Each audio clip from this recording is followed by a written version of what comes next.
Hi hello welcome to our channel. నేను మీ anchor journalist Jagadish. మనం ఇప్పుడు బీజేపీ శాసనసభాపక్ష నేత, అలాగే Visakha north MLA, second time MLA Vishnukumar Raju గారి దగ్గర ఉన్నామండి. ఆంధ్రప్రదేశ్లో జరుగుతున్న పరిణామాలు, అలాగే విశాఖ సెంట్రిక్గా జరుగుతున్న పరిణామాల మీద ఆయన వ్యూ ఏంటో తెలుసుకునే ప్రయత్నం చేయడం కోసం మనం ఇక్కడికి వచ్చేసామండి. ఆయనతో మాట్లాడి కొన్ని విషయాలు తెలుసుకునే ప్రయత్నం అయితే చేద్దాం. సార్ నమస్తే అండి. నమస్తే సార్. నమస్తే జగదీష్ గారు. Sir first of all congratulations. అంటే అంతకుముందు ఫస్ట్ టైం గెలిచినప్పుడు కూడా శాసనసభాపక్ష నేతగా ఉన్నారు, ఇప్పుడు కూడా శాసనసభాపక్ష నేతగా ఉన్నారు. సార్ యాక్చువల్గా బయట వినిపిస్తున్న మాట ఏంటంటే, అంటే మామూలుగా ఒక సంవత్సరంన్నర కాలం హనీమూన్ పీరియడ్ అంటారు. యాక్చువల్గా మీ హనీమూన్ పీరియడ్ ఇలా ముగిసిందో లేదో, మీ కూటమి ప్రభుత్వం మీద విపరీతమైన అసంతృప్తి పేరుకుపోయిందని చెప్పి వైసీపీ వాళ్ళు చెప్పడం జరుగుతుంది. అసలు ఏంటి సార్, అంటే మీకుండే ఫీడ్బ్యాక్ ఏంటి? వాళ్ళు వైసీపీకి పని పాటు లేదు. అసంతృప్తి ఎవరి మీద పెరిగిందండి? ఈ కూటమి ప్రభుత్వం మీద. అది అది పచ్చి అబద్ధము. అబద్ధాలు చెప్పడంలో వైసీపీ వారు దిట్ట, దాంట్లో అసలు అనుమానమే లేదు. వైసీపీ వాళ్ళు చెప్పింది ప్రజలు నమ్ముతారా? First point. కూటమి ప్రభుత్వం వచ్చిన తర్వాత అసలు ఎప్పుడూ కూడా ఊహించినటువంటి ఇన్వెస్ట్మెంట్స్ తీసుకురావడం జరిగింది. సిఏఏ సమిట్లో సుమారు 12,25,000 కోట్ల రూపాయలు ఇక్కడ ఇన్వెస్ట్మెంట్స్ పెట్టుబడి పెట్టడానికి అని చెప్పి ముందుకు వచ్చిన ఇండస్ట్రీస్ కానీ లేకపోతే ఇతర కంపెనీస్ కానీ వాళ్ళందరూ కూడా రావటం జరిగింది. ఇదేదో తూతూ మంత్రం ఇన్వెస్ట్మెంట్స్ కాదు. ఇది చాలా సీరియస్గా వాళ్ళు మెటీరియలైజ్ అవుతుంది అని అనుకుంటేనే ఎంఓయూస్ని కింద ఎంటర్ చేయటం జరిగింది. ఇది నేను చెప్పిన ఫిగరు, ఇది ఏదైతే ఈ గూగుల్ డేటా సెంటరు వాళ్ళు 1,35,000 కోట్ల రూపాయలతోటి విశాఖపట్నంలో స్థాపిస్తామన్నది, అది కూడా లెక్క వేయలేదు, దీంట్లో కలపలేదు. ఇది కాకుండా సిఫీ వాళ్ళు కూడా ఇన్వెస్ట్మెంట్ పెట్టి ఇక్కడ వస్తామని చెప్పారు, అది కూడా కలపలేదు. సో ఇన్వెస్టర్స్ సదస్సులో అద్భుతంగా రెస్పాన్స్ రావటానికి కారణం కూటమి. అక్కడ కేంద్ర ప్రభుత్వంలో నరేంద్ర మోడీ గారు పూర్తి సహాయ సహకారాలు, ఇక్కడ మన విజనరీ లీడరు అయిన చంద్రబాబు నాయుడు గారు ఆంధ్ర రాష్ట్రానికి ముఖ్యమంత్రిగా ఉన్న మలాన, అట్లాగే పవన్ కళ్యాణ్ గారు నిస్వార్థంగా రాజకీయాల్లోకి వచ్చి ప్రజలకి మంచి చేద్దామనే ఉద్దేశంతో వచ్చిన నాయకుల్ని చూసి కూటమి ప్రభుత్వము చూసి ఇన్వెస్టర్స్ రావటం జరిగింది. అంతకుముందు కూడా ఈ జగన్మోహన్ రెడ్డి గారు ప్రభుత్వం పైన తీవ్రమైన వ్యతిరేకత ఉన్న మలాన కూటమి అభ్యర్థుల్ని ఓట్లు వేసి 164 సీట్లు రావటం అనేది చరిత్రలో ఫస్ట్ టైము. సో 164 సీట్లు ఇచ్చిన రాష్ట్ర ప్రజలకి ముందుగా ధన్యవాదములు తెలియజేసుకుంటున్నాము. ఎందుకంటే ఇది గనక ఈ కూటమి ప్రభుత్వం గనక వచ్చి ఉండకపోతే అసలు ఈ రాష్ట్రం అధోగతి పాలైపోవాల్సిన పరిస్థితి ఉండేది. మొత్తము డిస్ట్రక్షన్ తోటే మొదలుపెట్టిన జగన్మోహన్ రెడ్డి గారు పరిపాలనా విధానం ఏ విధంగా ఉందనేది రాష్ట్ర ప్రజలందరికీ తెలుసు. అట్లాగా అటువంటి పార్టీ నుంచి ఎవరన్నా కూటమి మీద తీవ్రమైన వ్యతిరేకత ఉంది అని అంటే అది నమ్మశక్యం కాదు. అది కూటమి పైన విపరీతమైన అభిమానం పెరిగిందని చెప్పడానికి ఏమాత్రం సందేహం లేదు. సార్ ఇప్పుడు యాక్చువల్గా మీరు ఎంఓయూల కోసం చెప్పారు. యాక్చువల్గా 12 లక్షల కోట్ల ఎంఓయూలు అని అన్నారు కదా సార్. అంటే లాస్ట్ టైం 2014 నుంచి 19 వరకు కూడా విశాఖ వేదికగా ఎంఓయూలు ఇలాంటి సమ్మిట్లు అన్నీ నడిచాయి. అప్పుడు కూడా కొన్ని ఎంఓయూలు అయితే చేసుకున్నారు. అంటే ఆ ఫిగర్ నాకు ఎగ్జాక్ట్గా తెలియదు. కానీ అప్పుడు ఇప్పుడు కూడా వైసీపీ వారు చెప్పేది ఏంటంటే, అది తూతూ మంత్రంగా నడిచిన ఎంఓయూలు, అంటే ఏదో ప్రజల్ని మభ్యపెట్టడానికి ఒక షో ఆఫ్ చేయడం కోసం చేస్తున్నారు. కానీ ఒకవేళ నిజంగా అదే జరిగి ఉంటే ఈ పాటికి 2014, 19లో వాళ్ళు చేసుకున్న ఎంఓయూలు నిజంగా సాకారం అయ్యుంటే ఈ పాటికి ఎంతో ముందుకు వెళ్ళిపోయేది కదా! ఈసారి కూడా ఈ 2024, 29లో కూడా అదే జరగబోతుంది. రాష్ట్రాన్ని వీరు వెనక్కి తీసుకొని వెళ్ళిపోతున్నారని చెప్పి వైసీపీ వాళ్ళు పదే చెప్తూ ఉన్నారండి. దాని మీద మీ కామెంట్ ఏంటి సార్? వాళ్ళు వెనక్కి తీసుకువెళ్ళటానికి సిద్ధహస్తులు వైసీపీ వాళ్ళు. వాళ్ళకి పురోగతి చేయాలనేది వాళ్ళకి ఉండదు. ఫస్ట్ డిస్ట్రక్షన్ మోడ్ తోటి మొదలు పెడతారు వైసీపీ.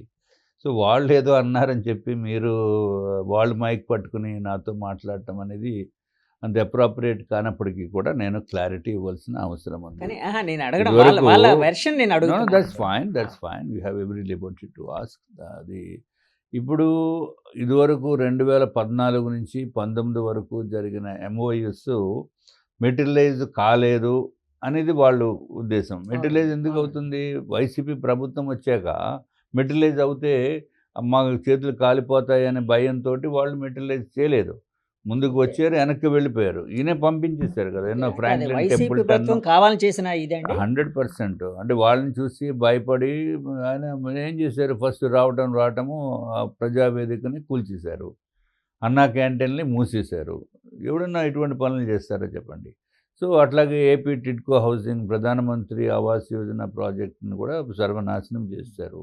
సో, ఇదంతా డిస్ట్రక్టివ్. అట్లాగే ఋషికొండ ఐటీ పార్క్‌లో ఐటీ కంపెనీస్‌కి ఉన్న దాంట్లో స్టార్టప్ కంపెనీస్ ఎన్నో స్టార్ట్ చేసినాయి.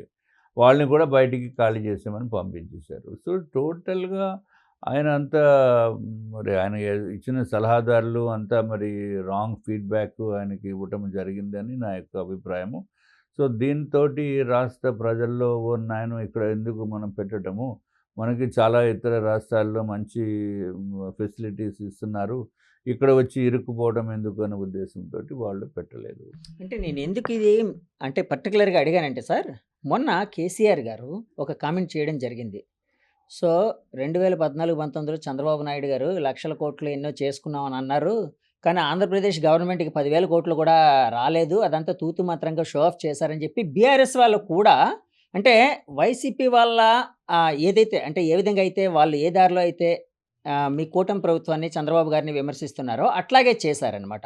సో, దానికోసం అని అడుగుతున్నానండి. అంటే ఈ విధంగా కేసీఆర్ గారు ఈ విధంగా వ్యాఖ్యలు చేయడం పట్ల మీ అభిప్రాయం ఏంటి? అంటే వైసీపీకి, బీఆర్ఎస్‌కి ఒక ఫ్రెండ్‌షిప్ ఏమైనా ఉంది. అది ఇంకా అంటే అప్పట్లో ఫ్రెండ్‌షిప్ ఉందని మీరు చాలా సార్లు మీ కుటుంబంలో ఎంతోమంది నాయకులు చెప్పేవారు. అది ఇంకా కంటిన్యూ అవుతుందని అనుకోవచ్చంటారా అండి? I don't no thought. ఎందుకంటే ఇదివరకు కేసీఆర్ గారు అప్పుడు వారు ముఖ్యమంత్రిగా ఉన్నప్పుడు జగన్మోహన్ రెడ్డి గారు చెప్పిన ప్రపోజల్స్ అన్నిటిని కూడా కొంత సానుకూలంగా ఆహ్, చాలా బాగా సన్నిహితంగా చేసినట్టుగా మనము చూడవలసిన అవసరం ఉండేది అప్పుడు. మరి ఇప్పుడు వారి ఫ్రెండ్‌షిప్ కంటిన్యూ అవుతుందా లేదా అనేది నాకు అంటే సంబంధం కాదు ఈ లేనటువంటి విషయం. కేసీఆర్ గారు చేసిన ఈ కామెంట్స్‌ని ఏ విధంగా చూడాలండి? కేసీఆర్ గారు నేను అది చెప్తున్నాను కదండీ! 14-19లో మనకి చంద్రబాబు నాయుడు గారి ప్రభుత్వం ఉంది. తర్వాత 17 నుంచి భారతీయ జనతా పార్టీ బయటకు వచ్చేసాము. లేతే వారు మొత్తం మీద మేము కలిసి లేము 17 నుంచి. సో, కొంత అస్థిరత పరిస్థితి ఉందేమో అనే ఉద్దేశంతోటి వీళ్ళు ఎవరైతే ఇన్వెస్టర్స్ ఉన్నారో వాళ్ళు ఇక్కడ పెట్టకపోవటం జరిగింది.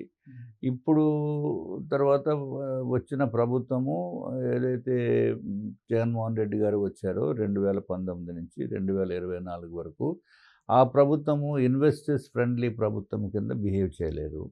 సో, దీన్ని దృష్ట్యా వాళ్ళు ఎవరు కూడా రాలేదు. So, whatever is the investors సదస్సులో పెట్టిన ఎంఓయూస్‌ని ప్రాక్టికల్‌గా మెటీరియలైజ్ అవ్వకపోవటానికి కారణము జగన్మోహన్ రెడ్డి గారు పరిపాలనా విధానము. ఆయన చేసిన పాలిసీస్ వ్యక్తిగతం కాదు. ఆయన చేసిన పాలిసీస్ మూలాన ఆ విధంగా ఎవరు రాలేదు. ఇప్పుడు మీకు కేంద్ర ప్రభుత్వంలో ఉన్న అధికారంలో ఉన్న పార్టీ భారతీయ జనతా పార్టీ, అట్లాగే తెలుగుదేశం పార్టీ, జనసేన 3 పార్టీలు కలయిక ఇది ఒక అద్భుతమైన కలయిక. సో, ఐ మీన్ మరి నెక్స్ట్ గవర్నమెంట్ కూడా కేంద్రంలో భారతీయ జనతా పార్టీ వస్తుంది. ఓకే. ప్రధానమంత్రి నరేంద్ర మోడీ గారు మళ్ళీ గవర్నమెంట్ ఫార్మ్ చేస్తారు. దాంట్లో డౌట్ లేదు. సో, మరి అందుకు ఇన్వెస్టర్స్ ఏదైతే పెద్ద మంచి ఉత్సాహంగా వచ్చి ఇక్కడ ఇన్వెస్ట్ చేయటానికి అన్ని అన్నీ అనుకువగా ఉన్నాయి కాబట్టి, ముఖ్యంగా విశాఖ నగరము చాలా బాగుంటుంది అనే ఉద్దేశంతోటి అన్ని విధాలుగా వారు పెద్ద ఎత్తున వైజాగ్‌లో ఫోకస్ పెట్టడం జరిగింది. So, Vizag is going to be the industrial hub of the Andhra Pradesh. అదొక్కటే కాకుండా మన ఐటీ హబ్ కూడా ఆంధ్ర రాష్ట్రానికి విశాఖపట్నము తయారవుతుంది. సో, ఆ విధంగానే ఈ కాగ్నిజెంట్ అనే సంస్థ కూడా మొన్న 14 టోటల్‌గా గౌరవ మంత్రివర్యులు లోకేష్ గారు 14 కంపెనీస్‌ని ఇనాగరేట్ చేయటం జరిగింది. అంటే ఫౌండేషన్ స్టోన్. అట్లాగే ముఖ్యమంత్రి గారు గౌరవనీయులు చంద్రబాబు నాయుడు గారు కూడా కాగ్నిజెంట్ కంపెనీకి వారు కూడా శంకుస్థాపన చేయటం జరిగింది. And the commitment by them is ఇనీషియల్గా వారు 10,000 మందికి ఎంతమందికి 8,000 మందికి జాబ్స్ అనే ఉద్దేశపడ్డారు. కానీ సబ్సిక్వెంట్గా దాన్ని ఒక 20,000 25,000 వరకు తీసుకుని వెళ్ళే పరిస్థితి ఉంది. So I'm very sure within 2 years Vizag is going to be టోటల్గా రిఫార్మ్ అయిపోతుంది. In the sense unbelievable growth will be able to see in Visakhapatnam and also in Andhra Pradesh. అంటే మరో సింగపూర్ కాబోతుందా అండి? ఎందుకంటే ఇప్పుడు వైజాగ్ మరో సింగపూర్ అనే మాట కొంత వినిపిస్తూ ఉంది. అంటే కాబోతుంది ఇట్లాగని. అట్లాగేమైనా ఊహించొచ్చంటారా? నేను ఇదివరకు ఎప్పుడు 14-19 టైంలో ఎప్పుడు వైజాగ్ ఇంకొక సింగపూర్ అయిపోతుంది, దుబాయ్ అయిపోతుంది అని ఎప్పుడు నేను చెప్పలేదు. ఎందుకంటే నాకు తెలిసినంత వరకు కరెక్ట్గా అనుకుంటే నేను అది కరెక్ట్ అని చెప్తాను. ఓకే. ఊరికి లేనిది ఏదో మీకు చెప్పవలసిన నెసెసిటీ నాకు లేదు. అది కరెక్ట్ కూడా కాదు. ఆ విధంగా చెప్పం మేము. ఇప్పుడు డెఫినెట్గా ఇదివరకటి నుంచి ఇప్పటి వరకు చూసిన పరిస్థితి వేరు. ఇప్పుడు రాబో కాలంలో చూసే పరిస్థితి వేరు. ఓకే. సో వైజాగ్ సింగపూర్ అంత కాకపోయినప్పటికీ సింగపూర్కి వెళ్ళక్కర లేకుండా ఇవన్నీ కూడా ఇక్కడే వచ్చేసే పరిస్థితి ఉన్నాయి. ఓకే. ఎందుకంటే అన్ని విధాలుగా roads, infrastructure, companies, employment, financial hub కింద తయారవుతుంది విశాఖపట్నం. So many companies. ఇదివరకు ఐటీ స్పేసు ఖాళీలో ఉండిపోయి ఎక్కడ కూడా ఆఫీసెస్ ఫిల్ అయ్యేది కాదు. ఎవరు కూడా అద్దెకి తీసుకునే దానికి కూడా ముందుకి వచ్చే సాహసం కూడా చేసేవారు కాదు 2019-24. కానీ ఇప్పుడు టోటల్ ఆఫీస్ స్పేసెస్ అన్నీ కూడా full okay. With the IT company, IT employees తోటి. సో మరి ఇదే ట్రెండ్ ఇంకా పెద్ద ఎత్తున కంటిన్యూ అవుతుంది కాబట్టి వైజాగ్కి చాలా పొటెన్షియల్ ఉంది. And there is no wonder, there is no surprise. Everywhere you can find the skyscrapers కనపడుతూ ఉంటాయి. సింగపూర్ అంతా కాకపోయినప్పటికీ అట్లీస్ట్ హైదరాబాద్కి కొంత పార్ట్ అన్న విశాఖపట్నంలో ఉండేటట్టు జరుగుతుంది అనేది నా యొక్క అభిప్రాయం. సార్ మీరు యాక్చువల్‌గా అంటే మొదట్లో విశాఖ ప్రాంత వాసి కాదు. అంటే వేరే దగ్గర నుంచి ఇక్కడికొచ్చారు. వ్యాపార రీత్యా వచ్చారు. తర్వాత విశాఖతోనే మమేకమైపోయి ఒక విశాఖ వాసిగా ఇక్కడ మారిపోయారు. ఇక్కడే ఉంటున్నారు. సో, మొత్తం మీ రాజకీయ జీవితం కూడా ఇక్కడి నుంచే మొదలైంది.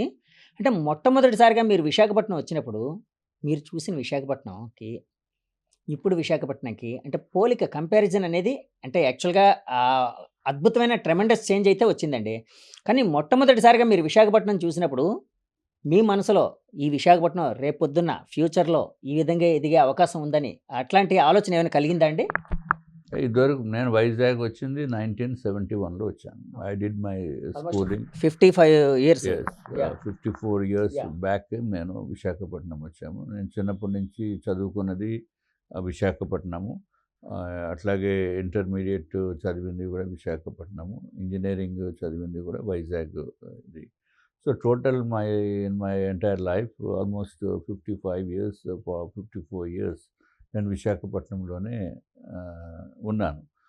సో నేను ఎక్కడ ఉద్యోగం గురించి ఇక్కడికి రాలేదు. నేను మా father MA B Ed school teacher కింద పనిచేసి ఆయన బిజినెస్ గురించి ఇక్కడ 1970లో వచ్చారు. So we came little late, 1 year late. So అప్పుడు వైజాగ్ మేము వచ్చేటప్పటికి జగదాంబ అండర్ కన్స్ట్రక్షను. అది అప్పుడు ఇంకా థియేటర్ లేదండి? Under construction, okay. Compound walls ఇంకా చేస్తున్నారు. అట్లాగే అది ఎల్లమ్మ తోట అనేవాళ్ళం అక్కడ. అవును. దాని ప్లేసు. ఎక్కడ కూడా వాల్టే క్లబ్ ఉండేది. తర్వాత మధ్యలో షాప్స్ ఎక్కడ ఉండేవి కాదు. ఎక్కడ మన రామా టాకీస్ జంక్షన్ నుంచి సీతమ్మదారి ఇక్కడికి రావాలంటే మధ్యలో బిల్డింగ్స్ కానీ ఏమిది ఉండేది కాదు. ఇక్కడ మేము పిక్నిక్ వచ్చేవాళ్ళం. ఇక్కడ మీరు ఇప్పుడు ప్రస్తుతం ఉన్న ఆఫీసు ఓకే. ఇక్కడంతా ఇది చిన్న కొండ అనేవాళ్ళము, చిన్న హిల్ కింద. సో అప్పుడు పరిస్థితి వేరు. ఇప్పుడు టోటల్గా సిచ్యువేషన్ వేరు. ఈవెన్ ఇన్ 1970s, 75, 76లో కూడా ఇక్కడ ఈవెన్ 80s కూడా ఇక్కడ 15 రూపాయలు ఎంతో ఉండేది గజము. కూడా అలాట్మెంట్ ఇవన్నీ కూడా. మరి ఈరోజు the situation is totally different. ఇప్పుడు ఏదైతే ఈ development what we have seen from past 50 years or 40 years, ఆ డెవలప్మెంట్కి ఇప్పుడు ఇంకొక 5 ఇయర్స్లో డెవలప్మెంట్కి there will be abnormal change. ఆ చేంజ్ అనేది నేను ఇక్కడ సిటీలో వస్తుందని అనటం లేదు. Outskirts will be open. The entire area is going to be open for public, and the development ఇప్పుడు ఎండాడ వరకు వెళ్ళిపోయింది సిటీ. ఇప్పుడు ఎండాడ నుంచి క్రికెట్ స్టేడియము అన్ని దాటిపోయి ఐ థింక్ ఆనందపురం వరకు definitely this is going to be, Anandapuram నుంచి భోగాపురం కూడా వెళ్ళిపోయే పరిస్థితి ఉంది. And definitely it will go after 5 years. Lot of people, inflow of public, తర్వాత టూరిజం పెంచాలి.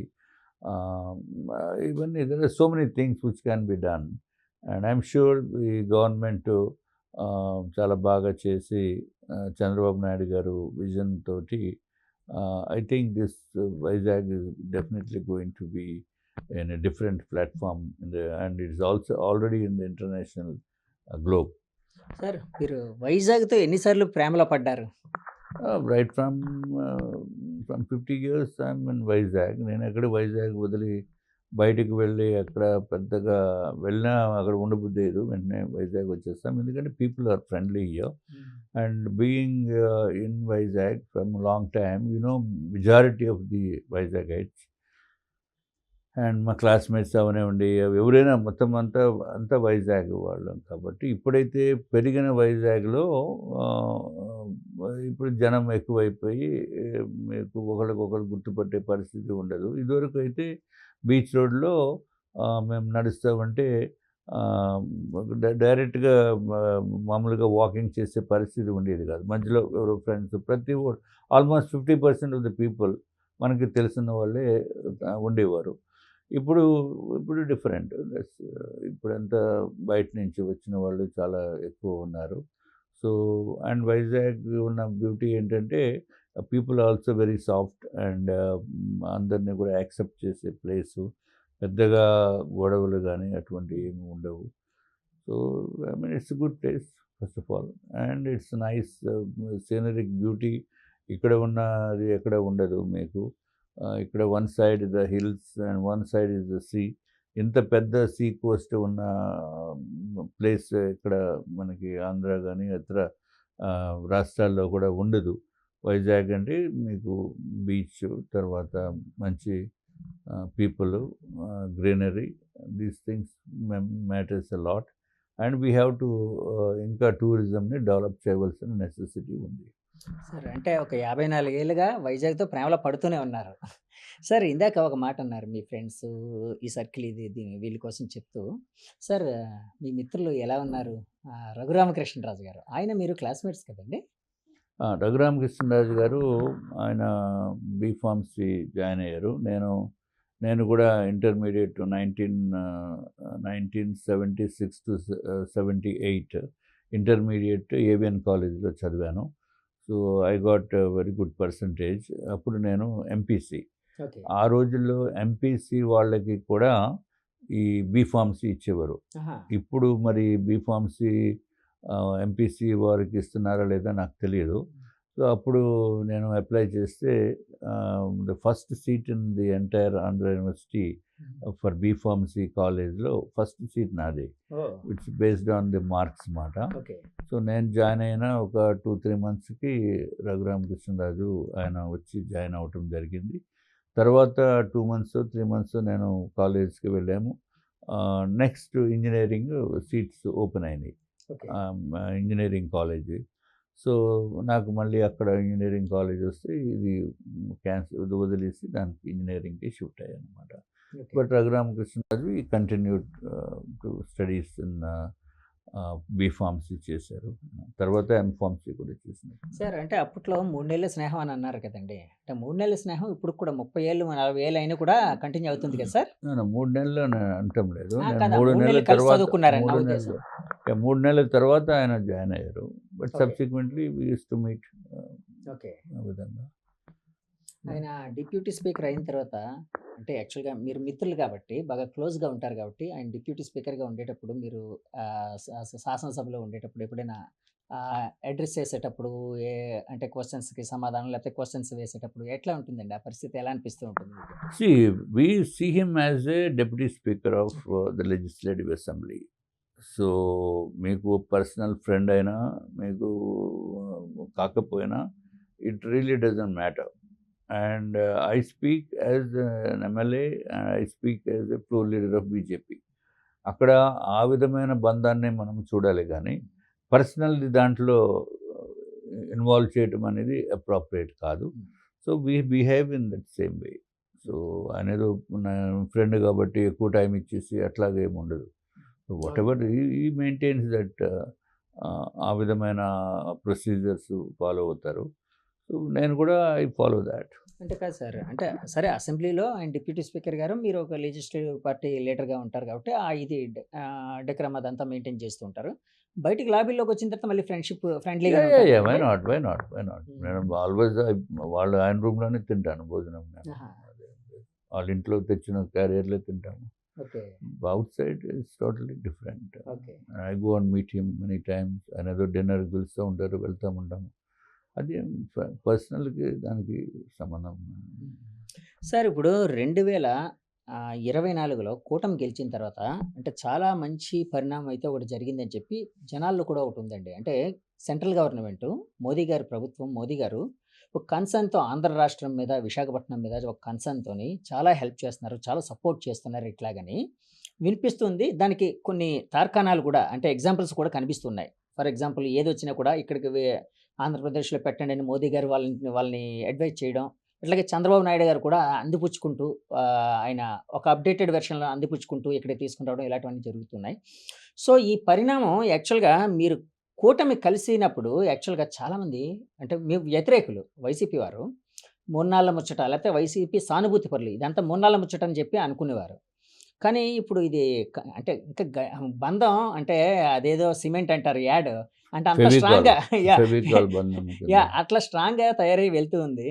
సో, ఈ బంధం నెక్స్ట్ ఎలక్షన్‌లో కూడా జరిగే అంటే కంటిన్యూ అయ్యే అవకాశం ఉందా సార్? డెఫినెట్‌గా ఉంటుందండి. Definitely it will have. ఎందుకంటే ఇప్పుడు స్టేట్ పరిస్థితి కూడా చూడాలి కదా! ఆ! Whether somebody likes others or not, that's different issue. But అటువంటి సిట్యుయేషన్ లైక్స్ అనేది పాలిటిక్స్‌లో ఉండదు. బట్ ఇక్కడ ఉన్న ప్రత్యేకమైన పరిస్థితి ఏంటంటే ఈ స్టేట్ సిట్యుయేషను ఈ స్టేట్‌లో పెట్టిన ఇన్వెస్టర్స్‌ని కాపాడటం గురించి అవనివ్వండి, లేకపోతే డెవలప్‌మెంట్ గురించి అవనివ్వండి, ఇంకా గ్రోత్‌ని తీసుకొని వెళ్ళాలి అనంటే డెఫినెట్‌గా ఈ 3 పార్టీల కలయిక is that is the symbol of development. హ్మ్. సో, తప్పనిసరిగా 3 పార్టీలు కలిసే వెళ్తాయనేది నా యొక్క అభిప్రాయం. సార్ మీరు ఇందాక ఒక మాట అన్నారు. యాక్చువల్‌గా నెక్స్ట్ టైమ్ కూడా ఈ కూటమి ఉండబోతుంది. మోదీ గారు మరలా ప్రధానమంత్రి అవ్వబోతున్నారు ఇలా అని చెప్పి. అంటే యాక్చువల్‌గా బీజేపీలోని అప్పట్లోని 2, 3 సార్లు కంటే ఎక్కువ పదవి అంటే అధ్యక్ష పదవి కావచ్చు, లేకపోతే ఇంకోటి కావచ్చు అనే ఒక రూల్ అయితే ఉండేది. అంటే ఇప్పుడైతే అది లేదు. ఉందని చెప్పట్లేదు నేను. ఒకప్పుడు అలాంటివి ఉండేవి. సో, కానీ బయట వినిపిస్తుంది ఏంటంటే మోదీ గారి ప్రత్యామ్నాయంగా అంటే మోదీ గారి వారసుడైతే తయారవుతున్నారు. అంటే యోగి ఆదిత్యనాథ్ గారు కావచ్చు, ఇంకోరు కావచ్చు నాకైతే తెలీదండి. అలాంటి ఫీలర్స్ అయితే బయటైతే వినిపిస్తున్నాయి సార్. దాని మీద ఒక బీజేపీ సీనియర్ శాసనసభ్యుడిగా, శాసనసభాపక్ష నేతగా మీరేమనుకుంటున్నారు? అటువంటిది ఏమి లేదండి. అంటే అది నా స్థాయికి మించిన మాటలు మాట్లాడకూడదు నేను. అది ప్రధానమంత్రి నరేంద్ర మోడీ గారికి ఈ ఏజ్ రెస్ట్రిక్షన్స్, ఏజ్ లిమిటేషన్స్ ఉంటాయని నేనైతే అనుకోవటం లేదు. ఎందుకంటే దేశంలోనే కాకుండా ప్రపంచవ్యాప్తంగా నరేంద్ర మోడీ గారు మూలాన మన ప్రతి ఒక్క భారతీయుడికి కూడా ఒక గర్వంగా ఇతర దేశాల్లో ఉండేటట్టు ఆయన చేసిన విధానాలను మనం చూడాలి. అట్లాగే అత్యంత గౌరవము ఎప్పుడూ స్వాతంత్రం వచ్చిన తర్వాత ఏ భారతీయుడికి రానటువంటి గౌరవము ఇతర దేశాల్లో మనకు వచ్చిందంటే అది కేవలము ప్రధానమంత్రి నరేంద్ర మోడీ గారు. అట్లాగే ఆయన ప్రధానమంత్రి పదవి చేపట్టినప్పటి నుంచి international diplomacy is doing a wonderful job. దానికి తోడు మన ఎక్స్టర్నల్ అఫైర్స్ మినిస్టర్ గారు ఆయన కూడా అద్భుతంగా పనిచేస్తున్నారు. సో, ఇది ఇంటర్నేషనల్ డిప్లొమసీ బాగా చేయటం గురించి ఇతర దేశాలకి ఏ ప్రధానమంత్రి కూడా ఇతర దేశాలకి ఎన్ని సార్లు వెళ్ళటము, అన్ని కంట్రీస్‌కి వెళ్ళటం అనేది జరగలేదు. అది కేవలము ప్రధానమంత్రి నరేంద్ర మోడీ గారు. ఆయన కూడా ఎంతో కష్టపడతారు. ఎక్కడ సెలవులు తీసుకోవటం ఉండదు. ఎక్కడ ఒక హాలిడే అనేది ఉండదు. సో, ఎప్పుడూ రాష్ట్ర ప్రజలే కాకుండా దేశ ప్రజల ప్రయోజనాలని దృష్ట్యా, అట్లాగే ప్రపంచ అందరూ కూడా బాగుండాలి, ప్రపంచంలో ఉన్న ప్రతి ఒక్క మానవుడు అనే ఉద్దేశంతోటి ఆయన చేస్తున్న కృషిని ఎవ్రీవన్ విల్ అప్రిషియేట్. అండ్ అత్యంత గౌరవము ఉన్న వ్యక్తి భారతదేశంలో, గౌరవంతో పాటు పవర్ఫుల్ వ్యక్తి ప్రధానమంత్రి నరేంద్ర మోడీ గారు. ఎందుకంటే మీరు ఎగ్జాంపుల్స్ జస్ట్ 1 or 2 ఎగ్జాంపుల్స్ మీరు తీసుకుంటే, రష్యా యుక్రెయిన్ వార్ని ఆపేసి మన భారతీయుడిని అక్కడి నుంచి తీసుకురావటం అంటే అసలు ఎవడికన్నా సాధ్యమా? ఫస్ట్ ఎవడికి సాధ్యం కాదు. మీరు 2 కంట్రీస్ మీరు యుద్ధాన్ని ఆపండి అని చెప్పి ఒక దేశం పిలుపునిచ్చి ఆ దేశంలో ఉన్న వారి ఆ దేశంలో దీంట్లో ఏదైతే జాతీయులు ఉన్నారో భారత జాతికి సంబంధించిన వారు నేషనల్స్, ఇండియన్ నేషనల్స్ని అక్కడ నుంచి ఆ దేశాల నుంచి తీసుకుని వచ్చే వరకు యుద్ధాన్ని ఆపండి అంటే అది that's one of the greatest thing which can ever happen and which can ever B thought even. అది 2 దేశాలు కూడా యాక్సెప్ట్ చేశాయి మోదీ చేసేయి. గారు అట్లాగే దాన్ని. సో, ఆ అట్లా మైత్రి అనేది 2 దేశాలతో బాగుంది కదండీ! అట్లాగే డిప్లొమసీ డెఫినెట్గా అనేది. That's diplomacy. యాహ్! సో, అట్లాగే మనం ఇతర foreign diplomacy also they doing extremely well. Foreign sir ఇప్పుడు డిప్లొమసీ. అంటే మామూలుగా అడుగుతూ ఉన్నాను. యాక్చువల్‌గా ఇప్పుడు మోదీ గారి డిప్లొమసీ మీద మీరు చాలా చెప్పారు. మోదీ గారిని అంటే ఒక రాజకీయ నాయకుడిగా ఆయన్ని ఎక్కువ అభిమానిస్తారా? ఒక డిప్లొమాట్‌గా అంటే ఇలాంటివి కూడా అంటే రాజకీయాల్లో డిప్లొమసీ అనేది కూడా అవసరం కాదంటలేదు. ఒక ప్రధానమంత్రి పదవిలో ఉండేటప్పుడు. ఆ విధంగా ఎక్కువ అభిమానిస్తారా మీరు? డెఫినెట్గా మానవ జాతి అభివృద్ధి చెందటము గురించి ఆయన చేస్తున్న కృషిని అభినందిస్తున్నాము. దానికి మనము ఎప్పుడు కూడా వారు సూచించిన విధానానికి కట్టుబడి ఉంటాము. సార్ యాక్చువల్‌గా ఇప్పుడు విశాఖపట్నంలో గూగుల్ డేటా సెంటర్ ఇలాంటివన్నీ వచ్చే టైంలోని యాక్చువల్‌గా కొన్ని మాటలైతే వినిపించాయండి. మీరు కూడా కొన్నిసార్లు మాట్లాడిన సందర్భాలైతే ఉన్నాయి. మిమ్మల్ని అంటే మీడియా వాళ్ళు అడిగిన సందర్భాలైతే ఉన్నాయి. యాక్చువల్‌గా గూగుల్ డేటా సెంటర్ ఇక్కడికి వచ్చినా కూడా ఉద్యోగ కల్పన అయితే జరగట్లేదు. జరగదు. ఆ! దాని ద్వారా వందల ఉద్యోగాలు వస్తాయి. కూటమి ప్రభుత్వం లేకపోతే చంద్రబాబు గారు చెప్తున్నట్టు లక్షల ఉద్యోగాలనేవి కావు అని చెప్పి వైసీపీ వాళ్ళు విమర్శిస్తూ ఉన్నారు. అసలు గూగుల్ డేటా సెంటర్ ఇక్కడికి రావడం వలన విశాఖపట్నం ఎలాంటి అభివృద్ధి చెందుతుంది? ఎన్ని ఉద్యోగాలు వచ్చే అవకాశం ఉంది? ఉద్యోగ కల్పన ఏ విధంగా ఎక్స్‌పాండ్ అయ్యే అవకాశం ఉందని మీరు అనుకుంటున్నారు సార్? ఇప్పుడు గూగుల్ డేటా సెంటరు అది ఒక సెంటర్ ఆఫ్ అట్రాక్షన్ కింద తయారవుతుంది. ఓకే. ఇప్పుడు ప్రపంచంలోనే అత్యున్నతమైన స్థానంలో ఉన్న ఐటీ కంపెనీ, ఐటీ దిగ్గజము గూగుల్. ఆ! One of the renowned name in the entire world. అటువంటి గూగుల్ సంస్థ అమెరికాలో కాకుండా ఇతర దేశాల్లో పెడుతున్న అత్యంత అధికమైన పెట్టుబడి విశాఖపట్నంలో పెట్టమంటే అది వాళ్ళు ఎంతో డ్యూ డెలిజెన్స్ చేసి అది ఎక్కడ సరైన ప్రాంతము అన్నీ వెరిఫై చేసుకుని ఇక్కడ పెట్టడం జరిగింది. అంటే they will verify site location, public impact ఎట్లా ఉంటుంది, పొలిటికల్ ఇంపాక్ట్ ఎట్లా ఉంటుంది, stability of the government, stability of the state government policies and stability of the central government. ఇవన్నీ కూడా చెక్ లిస్ట్లో ఒక భాగము. ఓకే. ఇవన్నీ చేసిన తర్వాత వాళ్ళు ఇక్కడికి వచ్చి ఇన్వెస్ట్మెంట్స్ పెట్టడానికి అని చెప్పి ఇక్కడ పెడతా ఉంటే ప్రపంచం యావత్తు కూడా ఇక్కడ చూస్తుంది. ఓకే. ఓ గూగుల్ లాంటి సంస్థే అక్కడికి వెళ్ళిందంటే వాట్ వీఆర్ అనేది వీ కెన్ డూ ఎనీథింగ్ అనేది వెళ్తుంది. అది గూగుల్ అంటే ఇట్స్ బ్రాండ్ నేమ్ అండ్ వాళ్ళు ఇక్కడ పెట్టడము అది విశాఖపట్నానికి చాలా చాలా ఉపయోగము. First brand building important. Yeah! అది అయిన తర్వాత ఇన్వెస్టర్స్ సదస్సులో పెద్ద ఎత్తున మనకి ఎంఓయూస్ సైన్ చేయడానికి డెలిగేట్స్ రావటము ఇవన్నీ జరిగినాయి. సో నెంబర్ ఆఫ్ జాబ్స్ డైరెక్ట్గా మీరు చెప్తున్నది ఏదో లక్షల మంది వచ్చేదానికి అవకాశం లేదు. బట్ దానికి ఇండైరెక్ట్ జాబ్స్, దానికి సపోర్టింగ్ జాబ్స్ కూడా మనకి రీజనబుల్గానే వస్తాయి. అంటే అనుసంధానంగా ఐటీ పరిశ్రమలు పెరిగే అవకాశం ఉందండి. డెఫినెట్గా దట్స్ వాట్ కదా. డేటా సెంటర్ అంటే డేటా స్టోరేజ్ ఎక్కడ ఉంటుంది అక్కడ మీకు ఫాస్ట్నెస్ పెరుగుతుంది, క్విక్ ఇది పెరుగుతుంది. సో డెఫినెట్గా that's good move. Sir Jagan గారు ఆ మధ్య ఒక మాట అన్నారండి, వైఎస్ జగన్ గారు. అంటే అప్పట్లో డేటా చోరీ చేశారు వీళ్ళు అని చెప్పి వైసీపీ వాళ్ళు జగన్ గారు కూడా అంటే మిమ్మల్ని మీ ప్రభుత్వాన్ని అంటే కూటమి ప్రభుత్వాన్ని చంద్రబాబు నాయుడు గారిని విమర్శించిన దాఖలాలు అయితే ఉన్నాయి. ఇప్పుడు డేటా చోరీతో పాటు క్రెడిట్ చోరీ కూడా చేశారు అని ఒక మాట అన్నారు. అంటే క్రెడిట్ చోరీ అంటే ఆదాని డేటా సెంటర్ ఇలాంటివన్నీ రావడానికి కారణం మేము అంటే ఆయన చెప్పింది నేను ఫాలోఅప్ చేశాను అదంతానా. సో ఇప్పుడు వచ్చింది మమ్మల్ని పక్కన పెట్టి అంతా వాళ్ళ క్రెడిట్గా తీసుకుంటున్నారు ఇట్లా అని క్రెడిట్ చోరీ జరిగిందని చెప్తూ ఉన్నారు. ఏంటి సార్ మీ ఒపీనియన్ ఏంటి? క్రెడిట్ ఇప్పుడు చోరీ ఏమైనా జరిగిందా? ఆదాని గారికి ల్యాండ్స్ ఇచ్చినప్పుడు చంద్రబాబు నాయుడు గారు ఆయన ప్రోగ్రామ్కి వచ్చారు, ఫౌండేషన్ స్టోన్కి వచ్చారు. అప్పుడు నన్ను కూడా పిలిచారు, నేను కూడా ఉన్నాను అప్పుడు ఎమ్మెల్యేగా 14 to 19 టైంలో జరిగింది. అక్కడ మధురవాడ దగ్గర ఫంక్షన్ జరిగింది. ఫంక్షన్లో నన్ను కూడా పైకి పిలిచారు. ఓకే సో అది జగన్మోహన్ రెడ్డి గారికి ఏ విధమైన సంబంధం లేదు, ఓకే ఫస్ట్ పాయింట్.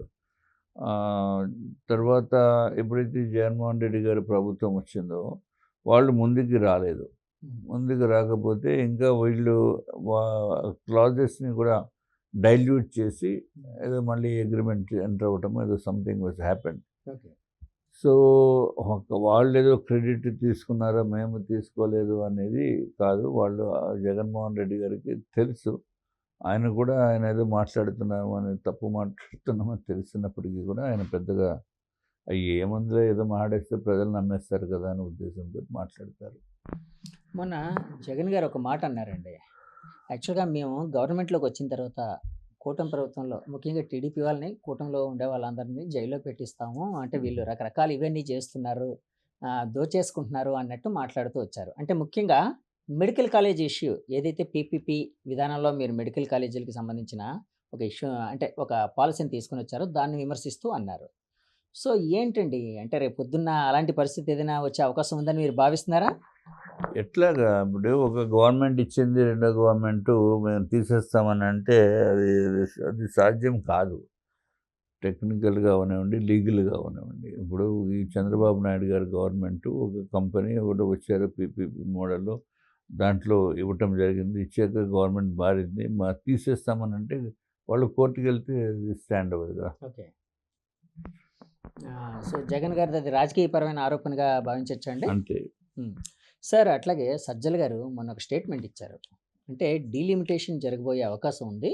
సో 2029 ఎలక్షన్కి వెళితే మేము 200+ స్థానాలు గెలవబోతున్నాం, వైసీపీ పార్టీ కూటమి మా దారుణంగా ఓడిపోబోతుంది ఇట్లాగనే అన్నారు సజ్జల రామకృష్ణారెడ్డి గారు. అంటే నెంబర్ 2గా చెప్పబడే సజ్జల రామకృష్ణారెడ్డి గారు.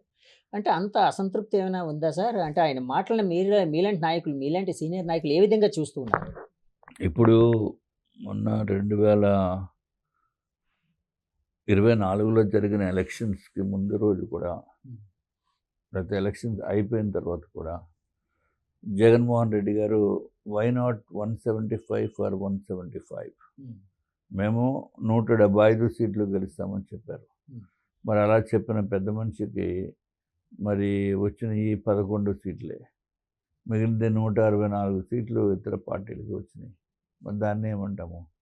సో సజ్జల గారు మాట్లాడేది ఓన్లీ ఏదో వీళ్ళందరినీ కూడా ఉత్సాహపరచాలి అనే ఉద్దేశంతో మాట్లాడిన మాటలే కానీ ప్రాక్టికల్గా జరిగేది కాదు.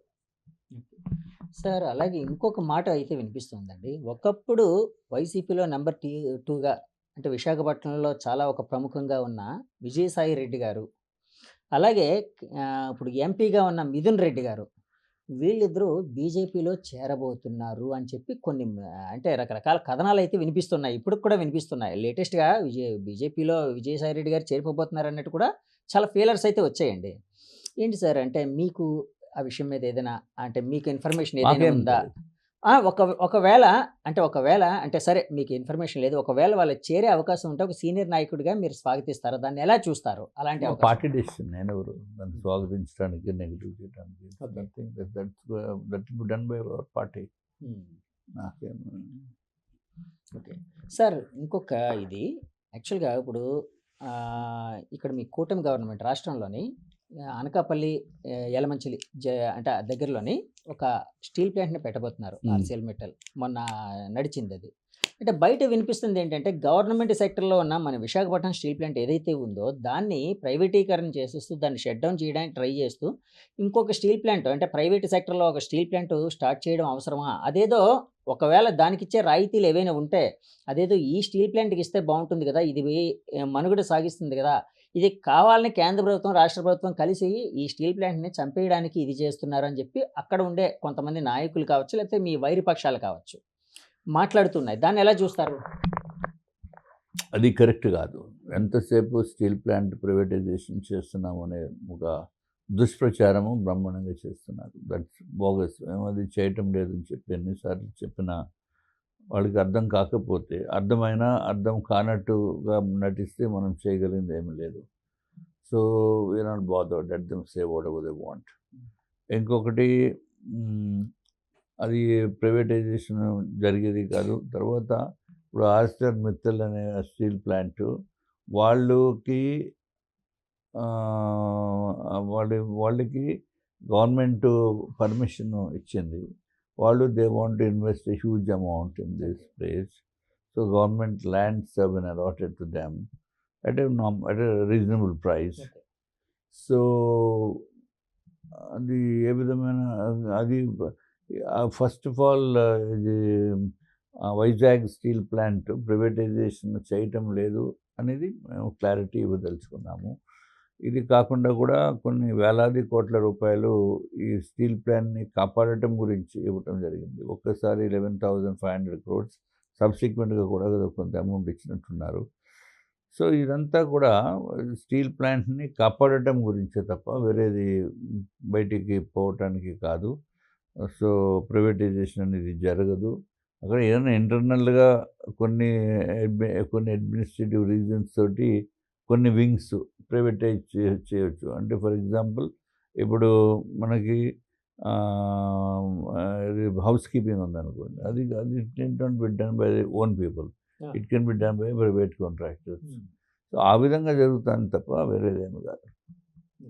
అంటే ఇదంతా కావాలని చేస్తున్న ఒక దుష్ప్రచారంగా భావించవచ్చా అండి? అవునండి. ఓకే. సార్ అప్పట్లోని విశాఖపట్నం అంటే బీచు ఇలా అని వినిపించేది. తర్వాత ఋషికొండ అనేది వైసీపీ గవర్నమెంట్ జమానాలో బాగా ఫేమస్ అయింది. అంటే ఋషికొండ కోసం తెలియని వాళ్ళకి కూడా బాగా తెలిసింది. ఎందుకు అంటే అక్కడ ఒక భవంతిని నిర్మించడం ఇలాంటివన్నీ జరిగింది. దాని మీద మీరు రకరకాల ఆరోపణలు చేశారు. వాళ్ళు వాళ్ళ వెర్షన్ వాళ్ళు వినిపించారు. సో, ఒక 400 కోట్లు, 300 కోట్లతో ఇచ్చేసారని చెప్పి మీ కూటమి ప్రభుత్వం అంటే మీ మీ బీజేపీ వారు కావచ్చు, టీడీపీ వారు కావచ్చు, జనసేన వారు కావచ్చు చాలా సార్లు ఆరోపించారు. సో, ఇప్పుడైతే అది ఇప్పుడు మీ గవర్నమెంట్ ఉంది. ఇప్పుడు అంటే బయట వినిపిస్తుందేంటంటే దాన్నేదో ఒక పెద్ద పెద్ద హోటల్స్‌కి లేకపోతే ఒక ఇంటర్నేషనల్ వాళ్ళకి ఇద్దాము ఇట్లాగని కూడా వినిపిస్తుంది అన్నట్టు వినిపిస్తుంది. మీరు దానికి సంబంధించి మొన్న ఒక మాట మాట్లాడుతూ అంటే జనంకి రీచ్ అయ్యే విధంగా ఏదో చెయ్యాలి అన్నట్టు ఏదో ఒక మాట చెప్పినట్టు నాకైతే తెలిసిందండి. దాని మీద మీ వెర్షన్ ఏంటండి? అంటే దాన్ని ఏ విధంగా చేస్తే బావుంటుందని మీరనుకుంటున్నారు? ఇప్పుడు జగన్మోహన్ రెడ్డి గారు పరిపాలన 2019 సంవత్సరం రానంత వరకు, దాని ముందు ఋషికొండలో అక్కడ టూరిజం ఏపీటీడీసీ మెయింటైన్ చేసేది. అవునండి. తర్వాత చిన్న చిన్న రూమ్స్ అవి ఉండేవి. అవును. అండ్ రూమ్స్ బాగా ఉండేవి టీడీసీది. అవును. తర్వాత చిన్న చిన్న రెస్టారెంట్స్ కూడా అక్కడ ఉండేవి. ఏపీటీడీసీ రెస్టారెంట్ కూడా మెయింటైన్ చేసేది. ఫంక్షన్స్కి దేనికైనా ఆఫీస్ లాగా ప్లేస్ తీసుకొని మనం ఫంక్షన్స్ చేసుకొని జరిగేది. ఎంతో ఆహ్లాదకరమైన పరిస్థితి.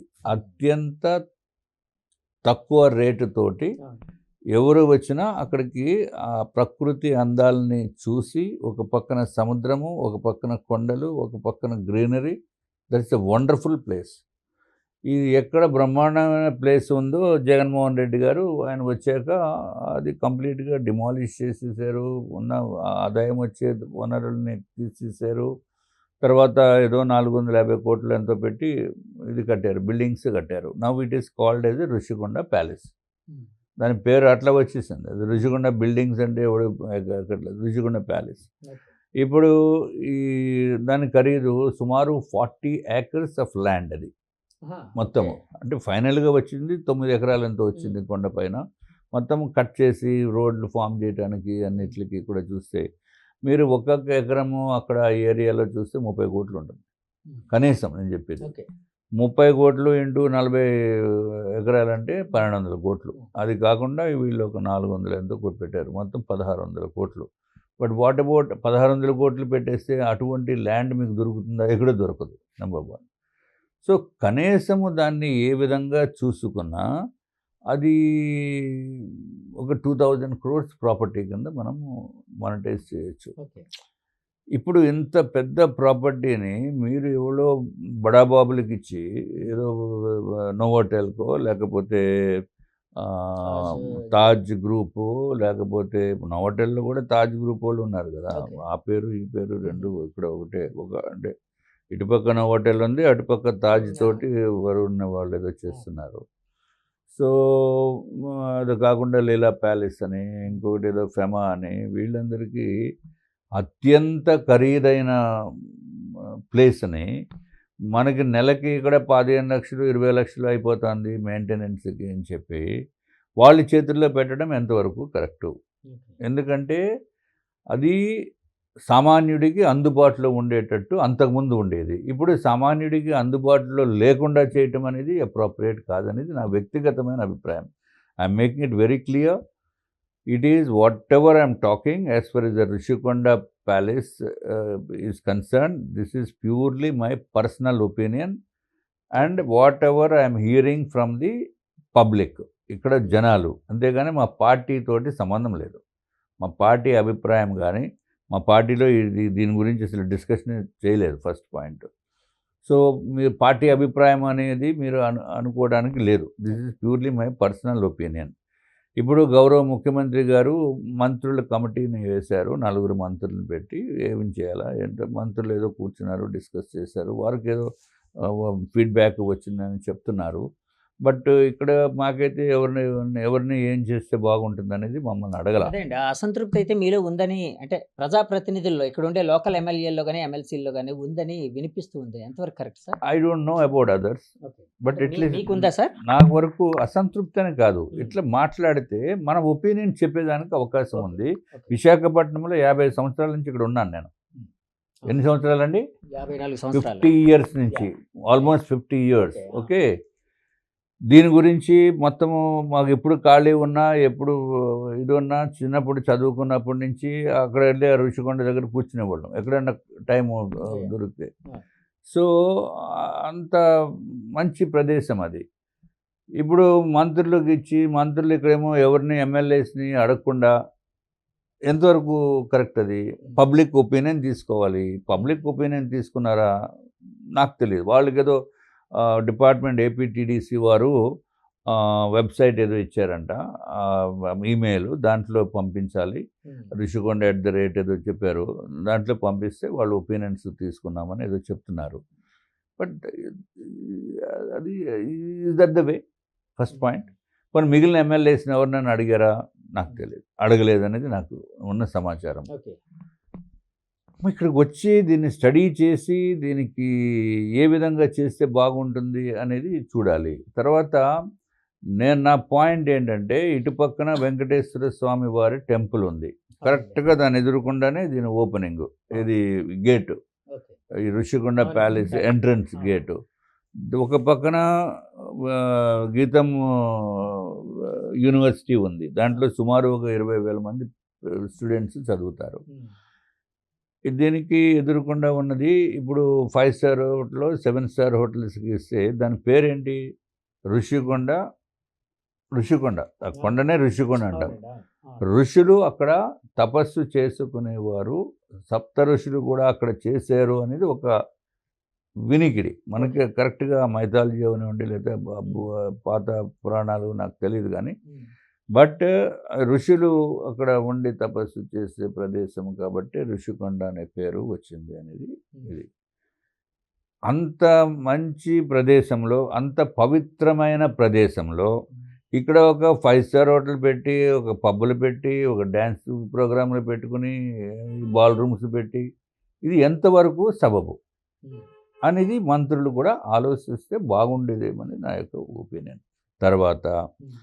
దాన్ని ఒక ఆధ్యాత్మిక కేంద్రం కింద తిరుమల తిరుపతి దేవస్థానానికో దేనికో ఇచ్చి, లేకపోతే మెయింటెనెన్స్‌కి వీఎంఆర్‌డీఏకి ఇచ్చి, అక్కడ ఒక డెస్టినేషన్ వెడ్డింగ్ కింద పెడితే ఏదండి ఒక ఈ ప్యాలెస్‌నే ఆధ్యాత్మిక కేంద్రంగా చేయమనా మీ ఒపీనియన్? ప్యాలెస్ దగ్గర ఆ! ఇంకా అవసరమైతే హ్మ్. ఒక కన్వెన్షన్ సెంటర్ కడతారు అక్కడ. ఓకే. కట్టి దీంట్లో ఈ ప్యాలెస్‌లు ఏదైతే కట్టారో 7 బిల్డింగ్స్ ఉన్నాయి దీంట్లో. ఒకటి మ్యూజియము. మన తెలుగు సాంప్రదాయాలు, తెలుగు సంస్కృతి వ్యవహారము అన్నీ అటువంటి మ్యూజియమ్స్ పెట్టొచ్చు. ఓకే. బయట ఇతర రాష్ట్రాల నుంచి వచ్చే టూరిస్టులు కూడా ఇదంతా తెలుస్తుంది. హ్మ్. ఇవన్నీ కూడా పెట్టి అక్కడ మనము ఒక కళ్యాణ మండపం లాంటిది కట్టి మంచిగా హ్మ్. అది డెస్టినేషన్ వెడ్డింగ్స్‌కి కూడా వాడొచ్చు. లోకల్ వెడ్డింగ్స్ కూడా చేసుకోవచ్చు. ఒక పక్కన వెంకటేశ్వర స్వామి వారి దేవాలయము, ఒక పక్కన ఇక్కడ ఫంక్షను చేసుకోవచ్చు. తర్వాత సెమినార్స్ లాంటి బోలెడు బయట 5 స్టార్ హోటల్స్‌కి డబ్బులు తగలేయవలసిన అవసరం లేదు. ఒక రీజనబుల్ రేట్ తోటి వీఎంఆర్‌డీఏకి ఇచ్చిన వీఎంఆర్‌డీఏ నడుపుతుంది. దాంట్లో ఇష్యూ కాదు. లేదా టీటీడీ. అట్లాగే ఇతర దేశాల నుంచి కూడా ఈ మధ్య ఉదయపూర్ వెళ్ళి అక్కడ మనము డెస్టినేషన్ డెస్టినేషన్ వెడ్డింగ్‌లని వెడ్డింగ్స్ జరుగుతున్నాయి. అవును. ఆంధ్ర రాష్ట్రంలో డెస్టినేషన్ వెడ్డింగ్ ఎక్కడైనా ఉందా? ఒకటన్నా? లేదండి. లేదు. ఇప్పటివరకు ఎక్కడ జరగలేదు. లేదు. కాబట్టి ఆంధ్రాలో ఇది ఋషికొండ ప్యాలెస్‌లో మేము డెస్టినేషన్ వెడ్డింగ్ అనంటే ఎంత క్రేజ్ ఉంటుందో చూడండి. హ్మ్. అక్కడ అక్కడ పెట్టి ఈ పెళ్లి అయిపోయిన తర్వాత ఒక తిరుమల తిరుపతి దేవస్థానం వారిది కాబట్టి అక్కడ తిరుమలలో ఈ పెళ్లి కొడుకు తరపున వాళ్ళకి ఒక 10 మందికో, 20 మందికో, పెళ్లి కూతురు తరపు వారికి ఒక 20 మందికో బ్రేక్ దర్శనము, హ్మ్. L1 దర్శనము గనక పెడితే that will be fantastic thing. ఒక పక్కన అవును. ఆధ్యాత్మిక కేంద్రం కింద అవుతుంది. ఒక పక్కన విశాఖపట్నం ఎనీవే ఇట్స్ టూరిజంకి హబ్ కింద తయారవుతుంది. ఒక పక్కన ఇది టెంపుల్ టూరిజం కింద కూడా పనికొస్తుంది. ఇప్పుడు ఈ విధంగా చేస్తే ఐటీకి హబ్ కింద తయారవుతుంది. ఇండస్ట్రీస్‌కి హబ్ కింద తయారవుతుంది. సో, ఇటువంటి మంచి ఫెసిలిటీని సామాన్యుడికి దూరం చేస్తారేంటండి? నాకదే అర్థం కాదు. హ్మ్. మీరు 5 స్టార్ హోటలు, 7 స్టార్ హోటల్స్‌కి వెళ్ళాలంటే సామాన్యుడు విశాఖపట్నంలోనే కాదు బయట నుంచి వచ్చే పర్యాటకులు కూడా ఎంతమంది నోవాటెల్లో లాంటి ప్రదేశాల్లోకి వెళ్ళి ఆ ప్రకృతి అందాలనో లేకపోతే అక్కడేదో కాఫీ, టీయో తాగాలంటేనే 500, 1000 అవుతుంది. అవును. టిఫిన్ చేయాలంటేనే 1000 అవుతుంది. అది భోజనం చేయాలంటే నోవాటెల్ లాంటి ప్లేసుల్లో ఒక 2000 అవుతుంది. సో, అంత అఫోర్డబిలిటీ ఎవడికుంది? హ్మ్. అసలు ఇది ప్రకృతిని ఇది అంతకుముందు పబ్లిక్ ప్లేస్ ఇది. యాహ్! ఈ అవును. పబ్లిక్ అవును. ప్లేస్‌ని అవును. పాత ప్రభుత్వము వాళ్ళు ఏదో విధంగా చేశారు. అయిపోయింది. Now again why that should be given for the public. Public should be able to access that place hmm. And see the beauty of the ఇది. సో, మీరు న 100 మందిలో 5 స్టార్ హోటల్‌కి వెళ్ళేవాళ్ళు మాక్సిమం ఉంటే ముగ్గురుండొచ్చు, ఇద్దరుండొచ్చు. సో, ఈళ్ళు లిమిటెడ్ పీపుల్ గురించి ఇంత అద్భుతమైన ప్రాపర్టీ వేలాది కోట్ల రూపాయలు ఖరీదు చేసే ప్రాపర్టీ వీళ్ళకి కట్టబెడతారా? ఎంతవరకు సబబు అని ఆలోచించమని నేను కోరుతున్నాను. సార్ యాక్చువల్‌గా మీరు కూటమి ప్రభుత్వంలో ఒక భాగం. అందులో శాసనసభాపక్ష నాయకుడిగా ఉన్నారు. అంటే మీకంటూ ఒక ప్రోటోకాల్ ఉంటుంది. ఇలా ఉంటుంది. అంటే ముఖ్యమంత్రి గారిని కావచ్చు, డిప్యూటీ సీఎం గారిని కావచ్చు, లేకపోతే మంత్రివర్గాన్ని కావచ్చు, యాక్సెసిబిలిటీ చాలా ఈజీ. అంటే మామూలు వేరే ఎమ్మెల్యేల కంటే మీకు ఇంకా ఎక్కువ ఇది ఉంటుంది. అంటే దూసుకుపోయి ఇది ఈజీనెస్ ఉంటుంది. సో, మీరు ఈ ఐడియాస్ ఏదైతే ఇప్పుడు మా వీక్షకులతో పంచుకున్నారో, అది చంద్రబాబు నాయుడు గారికి గాని, లేకపోతే మంత్రివర్గం ఇప్పుడు ఎవరైతే వాళ్ళొస్తూ ఉన్నారో వాళ్ళకి గాని, వాళ్ళ దృష్టికి గాని తీసుకొనెళ్ళిన దాఖలాలేమైనా ఉన్నాయండి? తీసుకొని వెళ్ళొచ్చు కదా! అంటే ఆ విధంగా వాళ్ళకి కూడా అంటే చంద్రబాబు నాయుడు గారికి ఇప్పుడే కావచ్చు చెప్తున్నాం గదా! ఇప్పుడు వెళ్ళొచ్చంటే కమిటీ వేసిన తర్వాత కమిటీ వాళ్ళు అడుగుతారా? లేదా మేమెళ్లి పరిగెత్తుకెళ్ళి పిలవకుండా పిలవని పేరంటం కింద వెళ్తారా? అంటే ఏదైనా మీదే కదా సార్! అట్లా ఇంటర్నల్‌గా కాదండి. మీ గవర్నమెంటే కదా! అని అది అంటున్నాను. కరెక్టే. అది హ్మ్.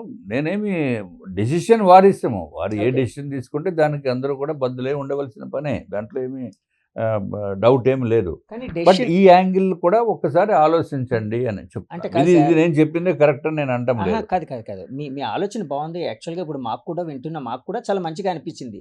ఎందుకంటే ఒక విధంగా టెంపుల్ టూరిజం కావచ్చు, లేకపోతే మన టూరిజం కావచ్చు, లేకపోతే సామాన్యులకు అందుబాటులో ఉండేటట్టు ఒక మంచి ఆచరణ యోగ్యమైన ఒక ఐడియాని మీరు ప్రెజెంట్ చేశారు. దీన్ని అంటే మామూలుగా ఇలాగ కంటే కూడా మీరు డైరెక్ట్‌గా చంద్రబాబు నాయుడు గారికే చెప్తే బావుంటుంది కదా! అంటే సో, వాళ్ళకంటే ఒక ఐడియా అంటే వాళ్ళకి ఇక్కడ ఏం జరుగుతుంది వాళ్ళేం అనేది తెలీదు ఫైనలైజ్ కదా! చేయలేదు కదా ఇంకా. అంటే ఇది ఫైనలైజ్ చేసేసిన తర్వాత మీరు చెప్పిన ఉపయోగం ఉండదు కదా! ఎవరు అంటున్నాను సార్. ఫైనలైజ్ చేయలేదు కదా ఇంకా. ఒకవేళ చేసేసిన ఫైనలైజ్ తర్వాత అరే మొన్నే ఉపయోగం. పేపర్‌లో చూస్తేనే తెలిసింది. హ్మ్. ఇది ఈ యాంగిల్‌లో హోటల్స్‌కి ఇచ్చే పరిస్థితి ఉంది అనేది. ఇది కూడా టెంపుల్ టూరిజం కింద వస్తుంది. ఈ ఐడియా కూడా ఆలోచించండి అని చెప్తున్నాను నేను. ఓకే. ఇప్పుడు హ్మ్. మీరు కమిటీ ఏసింది ఎక్కడ? దేని మీద? ఋషికొండ. అవునండి. ఋషికొండ అంటే ఎక్కడుంది? విశాఖపట్నంలో అవును. ఉంది. విశాఖపట్నంలో ఉన్న ఎమ్మెల్యేస్, ఎమ్మెల్సీస్, ఎంపీస్ అందరితోటి మాట్లాడితే యాహ్! బాగుంటుంది కదా! అవును. ఒపీనియన్స్ చెప్పడానికి అవునండి. ఉంటుంది. అవును. మీరు అది అది that would have been better. ఇది అవును. కూడా ఆలోచించండి. ఇప్పుడు చెప్తున్నాము. ఇప్పుడు నేను నిన్న, మొన్న ఎప్పుడు చెప్పాను. ఏవండీ ఇది కూడా ఆలోచించండి అని చెప్తున్నాము. ఇది నా ఓకే. వ్యక్తిగతమైన అభిప్రాయం అని చెప్తున్నాను. ఓకే. ఇంకెంతకంటే ఏం చెప్పాలి నేను? సార్, కోటి సంతకాల మీద మీ ఒపీనియన్ ఏంటి? అంటే వైసీపీ వాళ్ళు ఈ మధ్య గవర్నర్ గారికి లేతే వాళ్ళకి రిప్రజెంట్ చేయడం కోసం అని చెప్పి మేము కోటి సంతకాలు చేయించాం. కోటి మంది సానుభూతి పరులు అంటే ప్రజలు మన రాష్ట్రంలో ఉండే కోటి మంది ఇది మాకు సపోర్టివ్‌గా ఈ ప్రభుత్వానికి వ్యతిరేకంగా కోటి మంది సంతకాలు చేశారు ఇట్లాగని చెప్పి అన్నారు. దాని మీద మీ ఒపీనియన్ ఏంటి సార్? అది అంత బోగస్ అండి. 1,00,00,000 మంది అంటే ఏంటండి? Almost 1/4 of the people of Andhra Pradesh వీళ్ళంతా నాకు వద్దు, పీపీపీ వద్దు అని చెప్పి సంతకం పెట్టారంటే ఎవడన్నా నమ్ముతాడా? తర్వాత అయన్నీ పట్టుకెళ్ళిన పేపర్స్ కూడా వాళ్ళేదో గవర్నర్ గారికి ఇవ్వటానికి జనాల్ని తీసుకెళ్లారు. అమ్మా! ఈ దేని గురించి తీసుకెళ్లారు అని చెప్పి అడిగితే మాకు తెలీదండి రమ్మన్నారు వచ్చామని చెప్తున్నారు. So, it doesn't have much credibility. అంటే దాని మీద మీ మీ కూటమి వాళ్ళు అహా! అదే. కాదు సార్. దాని మీద మీ కూటమి వాళ్ళు ఏమన్నారంటే యాక్చువల్‌గా ఒక మాట అన్నారు. యాక్చువల్‌గా కోటి మంది అని మీరు అంటున్నారు కదా! ప్రతి ఒక్కరి ఆధార్‌ని మీరు రిప్రజెంట్ చేయండి. ప్రెజెంట్ చేస్తే మీ క్రెడిబిలిటీ అనేది తెలుస్తది. ఇదంతా బోగస్ అన్నట్టు మీ కూటమి వాళ్ళు అన్నారు. సో, వాళ్ళు దానికి కౌంటర్‌గా ఏమన్నారంటే ప్రతి సంతకం పక్కన వాళ్ళ ఫోన్ నంబర్‌ని మేము గ్యాదర్ చేసాము. వాళ్ళు ఇచ్చాము మేము. దానికంటే కూడా ఇంక క్రెడిబిలిటీ ఇంకేం ఉంటది అన్నట్టు వాళ్ళు మాట్లాడుతూ ఉన్నారు. సో, దానికి సంబంధించి ఆహ్, మీరు ఒక పబ్లిసిటీ స్టంట్ వాళ్ళు ఏమైనా చూస్తున్నారా? కోటి మంది బదులు ఒక 10,000 మందో, ఒక 1,00,000 మందో అంటే బాగుండేది. కోటి మంది సంతకాలు how it is practically possible? So, సలహాదారులు ప్రాపర్‌గా లేరంటారా ఆయనకి? డెఫినెట్‌గా. అదే 1,00,000 మందితోటి సంతకాలు పెట్టిస్తామంటే ప్రాక్టికల్‌గా 1,00,000 మంది చేత వాళ్ళు పెట్టించడానికి అవకాశాలున్నాయి. అది ఏదో తప్పో, రైటో, నీకు ఇష్టమో, కష్టమో, నష్టమో ఆళ్ళేదో అడిగితే ఇప్పుడు వైసీపీ వాళ్ళు అడిగితే భయపడి పెడతారు చాలామంది. ఏదో పెట్టమంటున్నాడు కదా! అని కాదు మనదేం సార్. పోయిందిలే అని. అంటే ఈ భయం అనే మాటను మీరు ఇప్పుడు చెప్పారు కాబట్టి అడుగుతున్నానండి. ఒకప్పుడు మీ మీ మీరు గాని లేకపోతే చాలామంది గాని ఆరోపించింది ఏంటంటే 2014 నుంచి 2019 నుంచి 24 వరకు రాష్ట్రం భయం గుప్పిట్లో అంటే వైసీపీ వాళ్ళు భయపెట్టేవారు అందరిని అన్ని వర్గాల్ని. సో, భయం గుప్పిట్లో ఉండేది ఇలాగన్నారు. ఇప్పుడు కూడా మీరు అంటే 1,00,000 మందో ఎంతమందో అడిగుంటే భయంతో పెట్టేవారు అని అంటున్నారు. అరే! అంటే వాళ్ళ తాలూకా అండి. అంటే కాదు వాడెవడో సార్. అహా! నాయకుడు అలా ఉంటాడు. కాదు. అలా కాదు. అంటే నా క్వెషన్ ఏంటంటే, మీ కూటమి ప్రభుత్వం వచ్చిన తర్వాత కూడా ప్రజల్లో ఇంకా వైసీపీ మీద భయం పోలేదా? కూటమి ప్రభుత్వం వచ్చిన తర్వాత కూడా ఎటువంటి దుర్మార్గపు పనులు చేస్తున్నారు అనేది ఒక ఒపీనియను. ఇప్పుడు ఆయన పుట్టినరోజుకి ఈ జంతువులు బలి ఇచ్చి, ఆ జంతువుల రక్తంతోటి చేయటం అంటే వాట్ ఈస్ దిస్? కత్తులు పట్టుకొని అవునండి. ఏంటి అది ఏమన్నా అడుగుదాం అనుకున్నా కేక్ యాక్చువల్‌గా. కేక్ పట్టుకుంటే కేక్‌ను కోయటానికి జనరల్‌గా ఏం చేస్తాము? మనం ప్లాస్టిక్ స్పూనో లేకపోతే ఇంకా చిన్నది కట్టర్ లాంటిది ఏదో I mean very small one we use that small knife which is that also made of wood. ఆ వుడెన్ దీనితోటి చేస్తాము జనరల్‌గా. వీళ్ళు పెద్ద పెద్ద కత్తులు పెట్టి ఇదేంటంటే అంటే ఏదో భయం పెట్టి నేచర్ దాన్ని బట్టి అలా ఉంటుంది. ఎందుకుంటారు? సొసైటీలో అందరూ ధైర్యవంతులే అని అనుకోవాల్సిన అవసరం లేదు. అది లేకపోతే కంప్లెయింట్ ఇవ్వాలి. పోలీస్ కంప్లెయింట్ ఇవ్వాలి. వీళ్ళు బలవంతంగా సంతకాలు పెడుతున్నారు. ఎవరు కంప్లెయింటు? అంత జరిగేది కాదు ప్రాక్టికల్‌గా మాట్లాడుకుంటే. బాబోయ్! సంతకం పెట్టరా అంటే పోయిందే మనదేం పోయిందిలే అని చెప్పి పెడతా ఉంటారు. So, this is all bogus. I don't agree for this. Sir ఇప్పటికిప్పుడు ఎలక్షన్ జరిగితే హ్మ్. అంటే ఇది ఊహాజనితమైన ప్రశ్న. ఇప్పటికిప్పుడు ఎలక్షన్ జరిగితే ఎన్ని సీట్లు మీకు రావచ్చు? లేతే వైసీపీకి రావచ్చు? ఎందుకంటే వైసీపీ వాళ్ళు నిన్ననో, మొన్ననో ఒక నాయకులన్నారు. ఇప్పటికిప్పుడు ఎలక్షన్ జరిగితే మాకు 151 ప్లస్ కూడా వస్తాయి సీట్లు. See, I don't want to comment on such imaginary things అండి ఫస్ట్ పాయింట్. ఇది అసలు ఇప్పుడు ఎలక్షన్ జరిగితే నేనైతే ఆ ఉన్న సీట్ల కంటే ఇంకా తగ్గిపోతాయి. వాళ్ళకున్న సీట్ల వైసీపీ కంటే వాళ్ళకండి? డెఫినెట్‌గా. వాళ్ళు చేసే పనులు ఏం పనులు ఇటువంటియేనా? అంటే డబుల్ డిజిట్, సింగిల్ డిజిట్ అవుతదనా మీ అవ్వచ్చు. ఒపీనియను? అవుతుంది. అప్పట్లో తర్వాత మోదీ గారు 2.0 అన్నారు. తర్వాత చంద్రబాబు గారు 2.0 అన్నారు. ఇప్పుడు జగన్ గారి జగన్ 2.0 అంటూ ఉన్నారు జనాలు. అంటే వాళ్ళు అంటున్నారు. అంటే అప్డేటెడ్ వెర్షన్ 2.0 అనేది ఒక అప్డేటెడ్ వెర్షన్‌గా ఇంకా ముందుకు దూసుకొని వెళ్తున్న ఒక నాయకత్వ లక్షణాలతో అప్డేటెడ్ వెర్షన్‌గా వాళ్ళు చెప్తూ ఉంటారు కాబట్టి. సో, జగన్ 2.0 అనేది వాళ్ళకి సెంటిమెంటల్‌గా అంటే ఇప్పుడు మోదీ 2.0 చంద్రబాబు 2.0 అనగానే మీకు ఒక ట్రెమెండస్ రెస్పాన్స్ వచ్చింది. ఒక మంచి విజయాలొచ్చాయి. అట్లాగే జగన్ 2.0 అనగానే వాళ్ళకి కూడా నెక్స్ట్ ఎలక్షన్‌లో ఆ కైండ్ ఆఫ్ విజయం దక్కే అవకాశం ఉందేమో అండి? అంటే ఆ ఏ సెంటిమెంట్ ఏమైనా క్యారీ అవుతదేమో? Carry forward. క్వెషనే లేదండి. హ్మ్. ఇంకా డిటీరియరేట్ అయిపోతుంది. ఓకే. సార్ ఇప్పుడు వైజాగ్‌ని అంటే ఇప్పుడు యాక్చువల్‌గా మీరు వైజాగ్ వాసిగా 50 ఏళ్లుగా వైజాగ్‌ని చూస్తున్నారు. వైజాగ్ ఎదుగుదలతో ప్రతి ఎదుగుదలతో మీకు అనుబంధం ఉంది. సో, ఇందాకల అన్నారు వైజాగ్ ఒక హైదరాబాద్‌కి ధీటుగా జరగబోతుంది ఇట్లాగని. కానీ కొంతమంది అంటుందేంటంటే వైజాగ్‌ని అంటే ఐటీ క్యాపిటల్‌గానే కాకుండా ఐటీ హబ్‌గా ఎలాగైతే చేస్తున్నారో at the same time tourism హబ్‌గా కూడా చేస్తే బావుంటుంది ఇట్లాగని అంటూ ఉన్నారు. సో, వైజాగు ఈ ఎట్ ద అంటే మీ పీరియడ్ కంప్లీట్ అయ్యేటప్పటికి 2024కి ఎలాంటి రూపం సంతరించుకోబోతుంది? టూరిజం ఇంకా అభివృద్ధి చేయవలసిన నెసెసిటీ ఉంది. టూరిజంకి there is lot of scope for tourism. Hmm. But ఆ స్కోప్‌ని ఫుల్‌గా ఎక్స్‌ప్లోర్ చేయటం లేదు. చేయవలసిన నెసెసిటీ ఉంది. ఇప్పుడే కాదు లాస్ట్ టైం కూడా టూరిజంకి అత్యంత తక్కువ నిధులు కేటాయించడము ఆ విధంగా చేశారు. But that's very unfortunate. ఇప్పుడైనా దీనికి పెద్ద ఎత్తున నిధులు కేటాయించి టూరిజం డెవలప్ చేస్తే తక్కువ డబ్బుతోటి ఎక్కువ మనకి రిటర్న్స్ వచ్చే రంగమే టూరిజము. కాబట్టి ఆ విధంగా చేయాలి. సో, వైజాగ్ మీరు అడుగుతున్న దానికి చాలా బాగుంటుంది future. No doubt about it. యాక్చువల్‌గా అద్భుతంగా మీరిప్పుడు ఉంటుంది. ఇందాక ఇప్పుడు ఋషికొండకి సంబంధించి ఒక అద్భుతమైన ఒక మంచి ప్రపోజల్, ఒక ఐడియాని మీరు ఇచ్చారు. జనందరూ అంటే మీడియా ముఖంగా మీరు చెప్పారు. సో, అట్లాగే టూరిజం పరంగా కూడా ఏవైనా అలాంటి ఐడియాస్ మీకేమైనా ఉన్నాయా ఇప్పుడు సార్? టూరిజంలో గవర్నమెంటే బిల్డింగ్స్ కట్టించేయాలండి. హ్మ్. Government should construct the buildings and ఇది హోటల్స్ పెద్ద పెద్ద హోటల్స్ కట్టి మీరు గవర్నమెంట్ రేట్ ఫిక్స్ చేయాలి. గవర్నమెంట్ రేట్ ఫిక్స్ చేసి వాళ్ళు డిన్నర్‌కింత, లంచ్‌కింత లేకపోతే బ్రేక్‌ఫాస్ట్‌కింత అంత రేటు దాటకూడదు అని ఆ విధంగా మెయింటెనెన్స్‌కి ఆపరేషనల్ మెయింటెనెన్స్ ప్రైవేట్ పార్టీస్‌కి ఇచ్చేస్తే దాంట్లో మీకు you will get lot of advantage. ఎందుకంటే గవర్నమెంట్ ల్యాండ్స్ ఉన్నాయి. కన్స్ట్రక్షన్ కూడా చేయొచ్చు గవర్నమెంట్. What is there? ఇది హోటల్స్ కట్టేదానికి ఏముందండి? సార్ చివరగా అడుగుతున్నా. యాక్చువల్‌గా రాజకీయ నాయకులు అనగానే అంటే వాళ్ళ వారసులు కూడా సేమ్ అదే రంగంలోకి రావడం ఇలాంటివన్నీ జరుగుతూ ఉంటుంది. సో, మీరు కూడా మీ వారసుల్ని రాజకీయ రంగంలోకి తీసుకొని రాబోతున్నారని అంటే నెక్స్ట్ ఎలక్షన్‌లో మీ అటువంటిది ఏమి లేదు.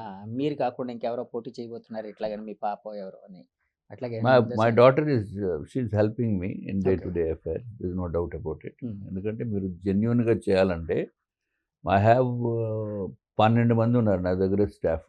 ఓకే.